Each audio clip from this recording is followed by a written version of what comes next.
Hey, folks, this is Book Talk with Corbin. I'm your host. Today we have with us a brother who's been with us once before.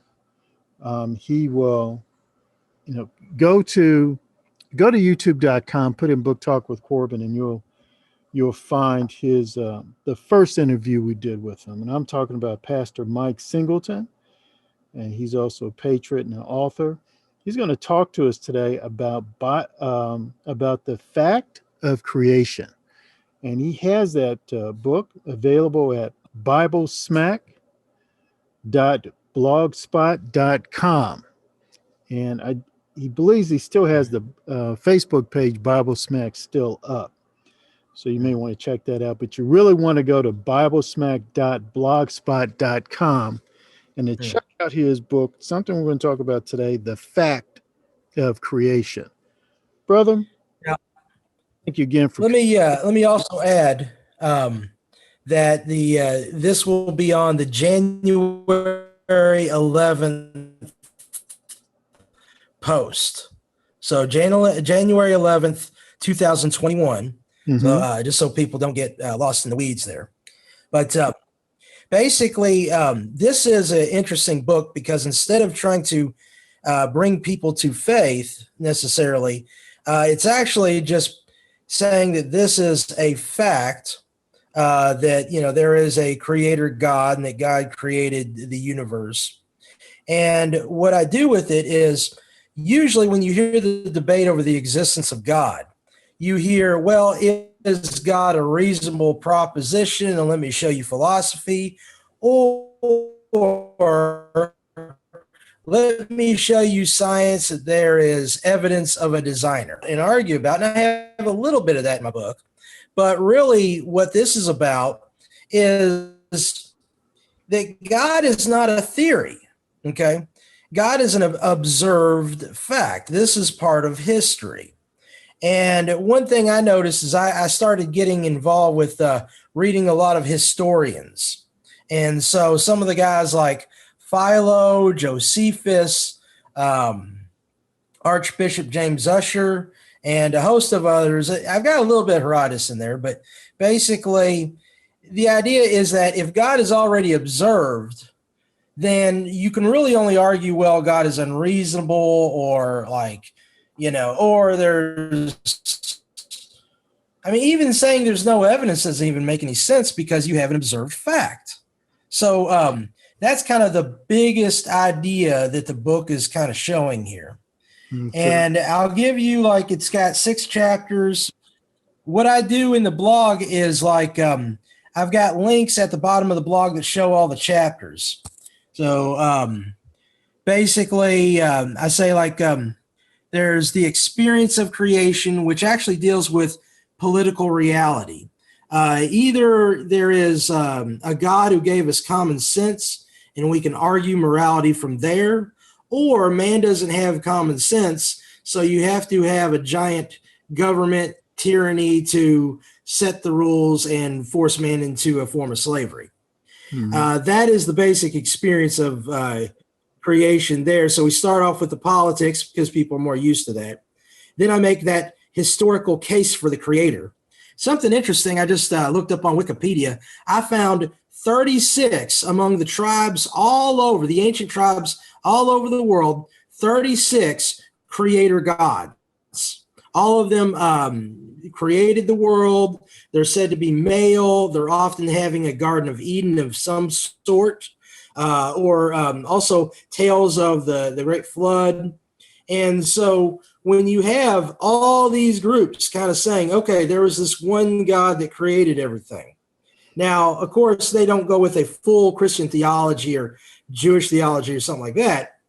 But once you get that testimony of everyone's experience from the past, then you have to say, well, okay, well, is there one of these that makes a little bit more sense?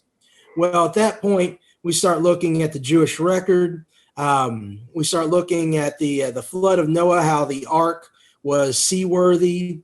And then we start getting into the Bible and creation. But what I do, I don't focus as much on interpreting the book of Genesis as I do looking at the historians, looking at Josephus' record of creation, looking at Philo's record of creation, looking at things the Talmud said.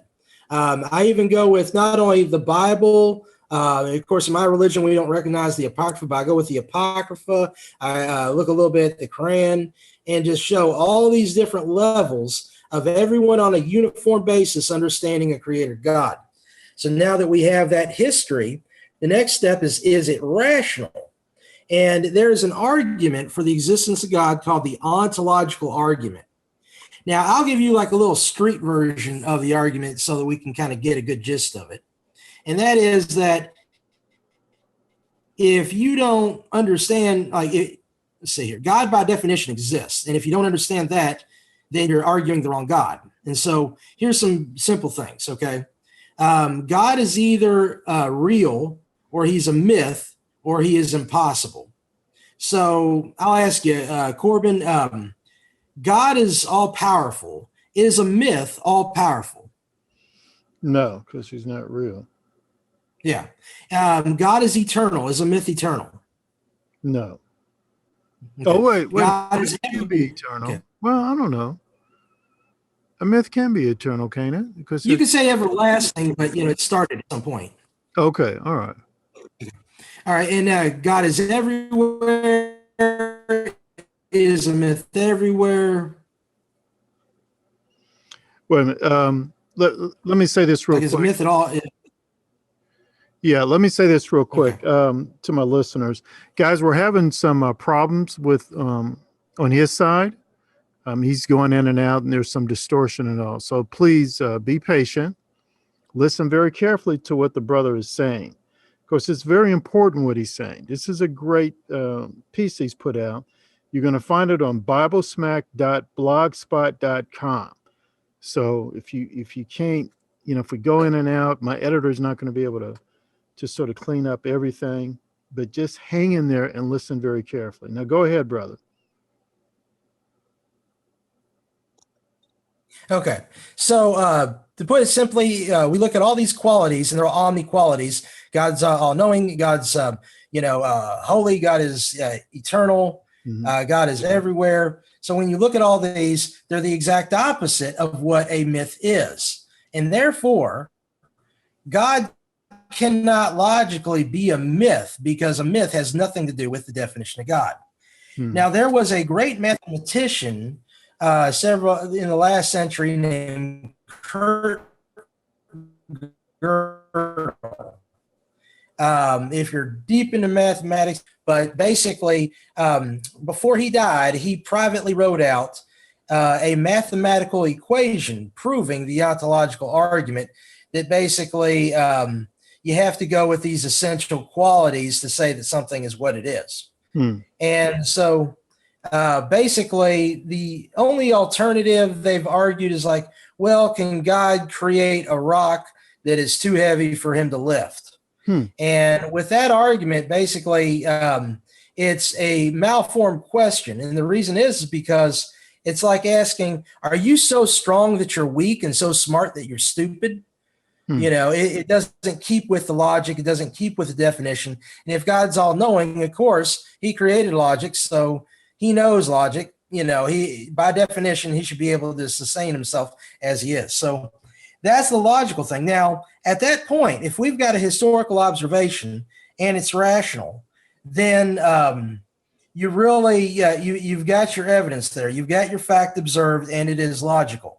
The other chapters are really kind of deconstructing the atheist foundations. One of which, let's see here. Mm-hmm. Now, brother, did you say something, Corbin? Yeah, brother. Let me ask you this. Obviously, you've put a lot of work into this, done a lot of research, and really, intellectually, it may be sort of new and fresh to people, but you've made it accessible. I think, in other words, people can understand it. But yeah, here's the question: why is it important? Why is this important if a God exists or doesn't exist, etc.? Okay. Well, some of my first chapter is going to deal with that because all of our society is arranged this way. And so if you look at America's foundation, it goes back to the common law principles that started off in England, which were actually based on the Old Testament. And society had come to realize, even like Roman pagans like Cicero figured out that there is a common morality that we all have, and there has to be a judge or God who argues with that. And so we can have freedom because we all personally have a set of this divine morality. And yet, if there is none, then man is not free. Man cannot be responsible. Therefore, he's not independent. Therefore, he doesn't have freedom. So all of society is really hinging on this point. And this will be a direct attack upon atheism, but it doesn't stop at atheism, because the ideas of naturalism, evolution, all these philosophies that merge together, these things will be a anchor for other philosophies. So some new age pagan philosophies and things that people go with, or deisms or whatever, all these things are hinged upon that. And so the whole way society works will then shift, like a boat is sank on one side and the other one raises up. And so that is a huge shift, a paradigm in your whole belief system. Okay. So let me try to dig a little deeper into what you're saying. You talked about natural law, etc.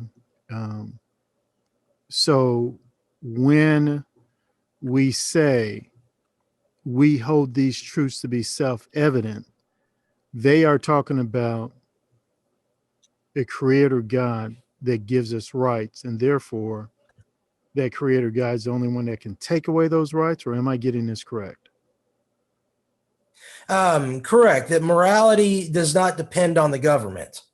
And Thomas Jefferson, some of these other founding fathers, a lot of times are accused of deism.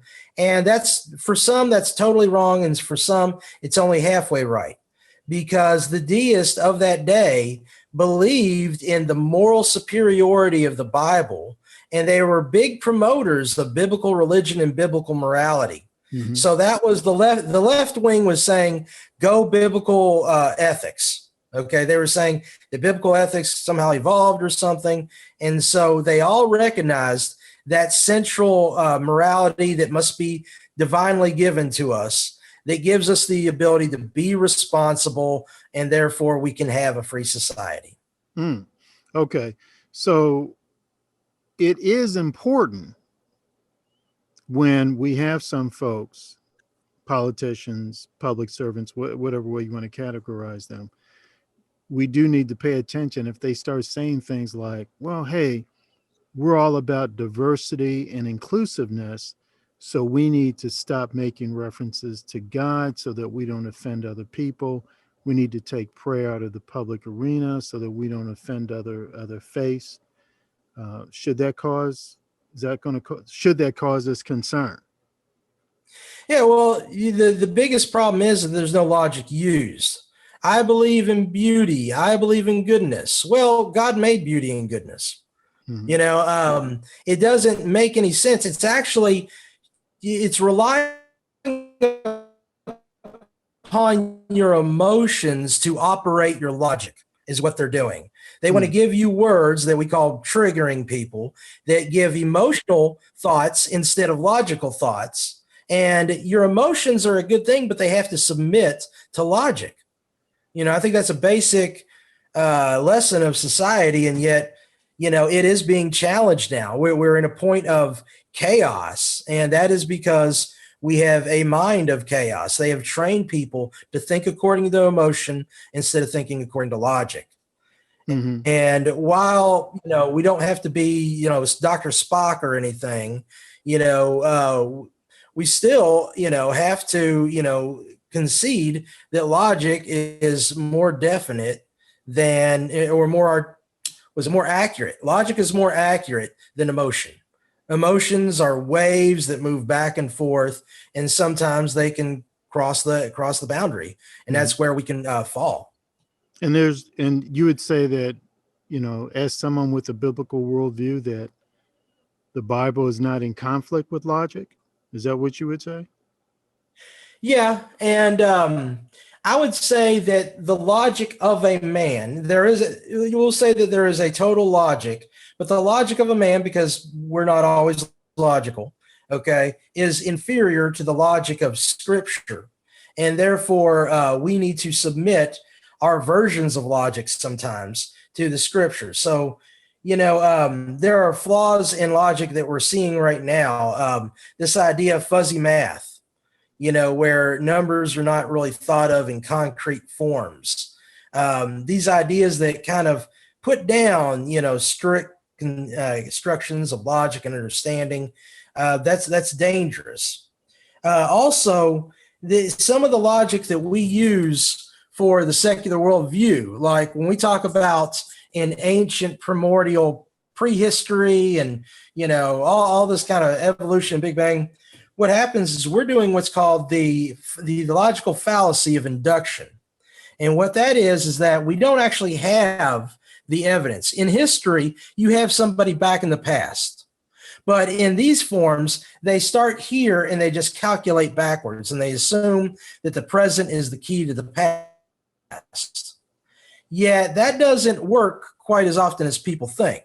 Because you're making up, you're doing what we call ad hoc. You're adding in this idea that makes sense to you, but it doesn't mean that it was observed.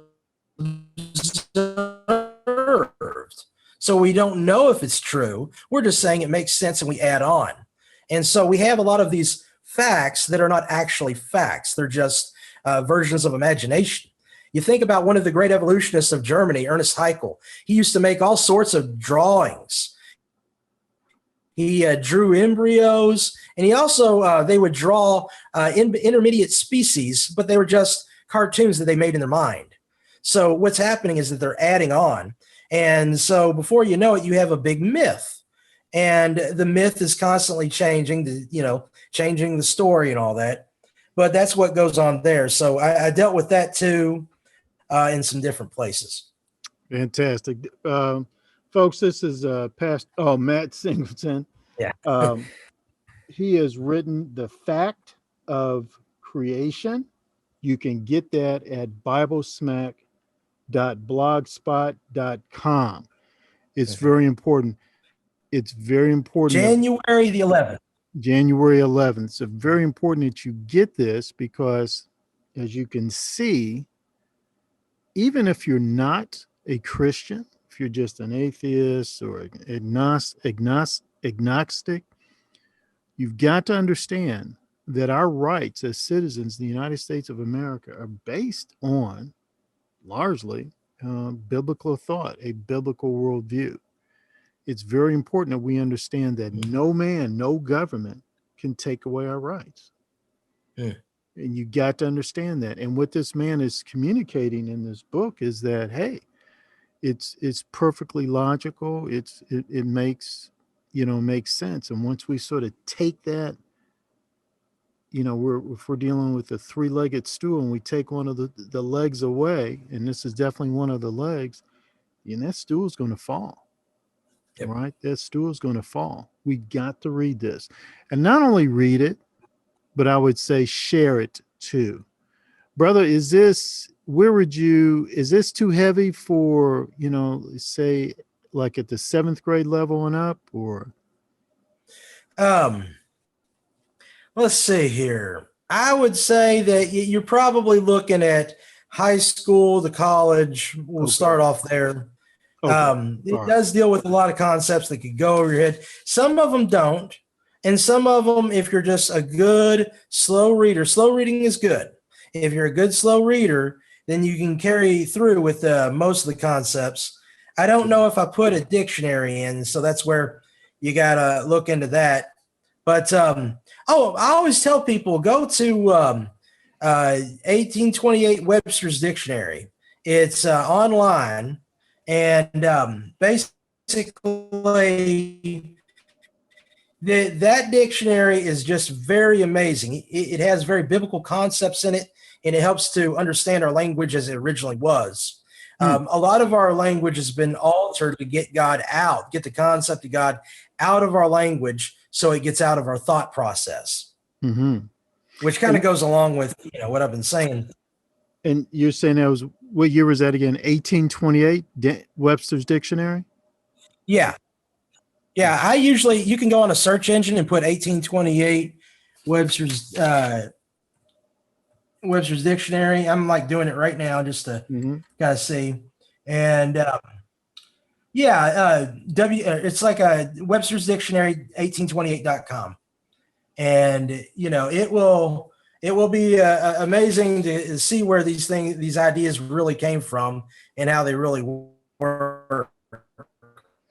And that's something I've It's also good if you're if you got James. yeah, what? Oh, one last thing, your Constitution. A lot of your constitutional words are all in the Webster's Dictionary there too. So Mm. it's a very good piece. All right. All right. I was about to say, I deal a lot with young people, and I'm oftentimes surprised at how little to no knowledge whatsoever they have of Hmm. the U.S. Constitution. Haven't read it. It's not taught in a lot of the schools. And then now we've got this critical race theory coming up, and it's been shoved down to, with teachers, and teachers are walking away and say, oh, that document offends me, it's racist, and all this other kind of stuff. But then, of course, Ignorance is the force. This is a lesson I've learned the last 2 years. mhm, Darkness and ignorance is a substance and a force, as far as mentally anyway. And so, if you take away knowledge from people and then you give them another story, well, then that's the truth they think they have. mm, And, if you tell people be critical of this, especially when they're growing up, be critical of this, but don't be critical of that. Be critical of the Bible and America and our foundations, but don't be critical about any alternative, no matter how bad it is. mm, Everybody's got a right except for this group. right. And so we've gotten to that point. I think in the last 5 years, 10 years, that's where we finally reached to where they are taught to hate our values, the values of the taxpayer, really. And they're taught to hate those values, and they've got this new value to have. I've actually talked to people college age who told me they do not understand the Declaration, not the Declaration, the Constitution, and they've told me that America was founded upon slavery. Mm, That is two fundamental ideas. They here you take out the truth, you put in the lie, and then they're off. And right. I warned against the public school system back when they were doing Common Core, and I got in a national. They got 15 seconds in a national news thing, and basically, sadly, it didn't. Of course, we didn't stop them then, but everything that I was scared of has happened. Wow. Okay, brother, we're going to end the conversation here. End the interview here. As always, you're very enlightening, giving us some great information. I want to encourage people again. I'm going to sound like a broken record, but I'm sorry, people. This is very important. You got to go to biblesmack.blogspot.com. You got to read this. And then he told us to also check out 1828 Webster Dictionary, the 1828 Webster Dictionary. And in three, I would urge you, after you've read it and going through it a couple of times, make some notes, etc. Pass it on to a high school student, pass it on to a college student, and urge them read, to read it and to study it. Because I'm telling you, I don't know how you guys feel about it, but I have not the least been interested in living in the type of situation we have in Venezuela, Cuba, or North Korea. I'm just not interested in it. Period. Brother, thank you so much. I will be in touch. Okay. All righty. God bless you, Corbin. I appreciate your show. Thank you.